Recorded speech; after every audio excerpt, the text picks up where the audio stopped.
अस्सलाम वालेकुम वरहमतुल्लाहि वबरकातुहू। अल्हम्दुलिल्लाहि कफ़ा व सलामुन अला इबादिहिल्लज़ीना इस्तफ़ा, अम्मा बाद। मोहतरम नाज़रीन किराम, कुर्बानी सवाल जवाब की नशिस्त में आप हजरात का इस्तकबाल है। आज की नशिस्त का मौजू है, कुछ लोगों का कहना यह है कि कुर्बानी पुराने ज़माने की यादगार है, तो अब उसको छोड़ देना चाहिए, उसकी क्या ज़रूरत है। मेरे भाइयों, याद रखिएगा, इस्लाम के अंदर गोश्त खाने की इजाज़त है, वाजिब नहीं है, ज़रूरी नहीं है।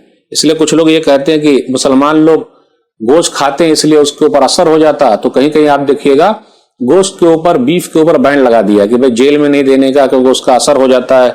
मेरे भाइयों, अल्लाह ताला ने कुछ जानवर जो है वो खाने ही के लिए पैदा किए हैं। इसलिए कुरान के अंदर क्या है, वमिन्हा तअकुलून, सूरह नहल सूरह नंबर 16 आयत नंबर 5, कि उनमें से तुम खाते हो। तो अल्लाह ने जब खाने के लिए दिया है तो बंदा ना खाकर अल्लाह की नाशुक्री कर रहा है, तो इसलिए इजाजत है, जरूरी नहीं है कि हर आदमी खाए। फिर इसी तरह आप गौर करें, और मैं भी गौर करता हूं, अपने दांतों पर गौर कीजिए। हमारे दांत जो है वो दो तरीके के हैं, ये सामने वाले दांत का देखिए और ये साइड वाले दांत। ये सामने वाले दांत जो है अक्सर उन जानवरों से मिलते हैं, जैसे बकरी है, बकरा है, बैल है, भैंस है, गाय है, ये सामने वाले दांत उनसे मिलते हैं। और ये साइड वाले जो दांत हैं वो शेर है, चीता है, भालू है, उससे मिलते हैं। हम वो जानवर नहीं खाते जिसका असर हम पर हो जाए और हम लोगों को मारने लगे, यानी शेर नहीं खाते, चीता नहीं खाते, भालू नहीं खाते। लेकिन जो लोग सब्जी खाते हैं वो लोग तो इंसानों को मार रहे हैं। तो अब मसला यह है कि भाई उनके ऊपर तो असर होना चाहिए था, क्योंकि वो लोग सब्जी खाते हैं, बहुत भोले लोग हैं, तो फिर इंसानों को क्यों मार रहे हैं? तो वो क्या सब्जी ने उनको सिखा दिया कि मारो? नहीं, तो गोश्त ने नहीं सिखाया। इसलिए हम लोग वो जानवर नहीं खाते हैं जिसका असर हो जाए। कौन सा जानवर खाने की इस्लाम के अंदर है?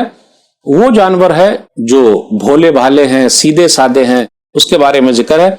इसलिए जिसके दांत चौड़े हो, फिर इसी तरह दांत नुकीले हो। दांत पर गौर कीजिए कि चौड़े भी है और नुकीले भी हैं, तो इंसान के अंदर है, और अल्लाह ताला ने इसीलिए दिया है कि आदमी दोनों चीज खाए।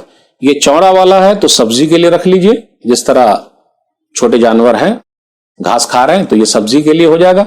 और ये नुकीले जो हैं उसके लिए होगा, जैसे शेर है, चीता है, भालू है, वो खाता है, किस तरीके से कतर के खाता है, तो ये उसके लिए हो जाएगा।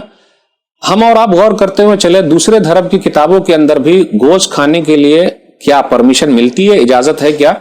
जैसे मनुस्मृति के बाब नंबर 5 में सतर नंबर 30 में लिखा हुआ है उसके, कि जो शख्स उन जानवरों का गोश्त खाए जिसका खाना चाहिए तो बुरा काम नहीं है, क्योंकि खुदा ने कुछ चीजें खाने के लिए पैदा की है कि उसको खाई जाए।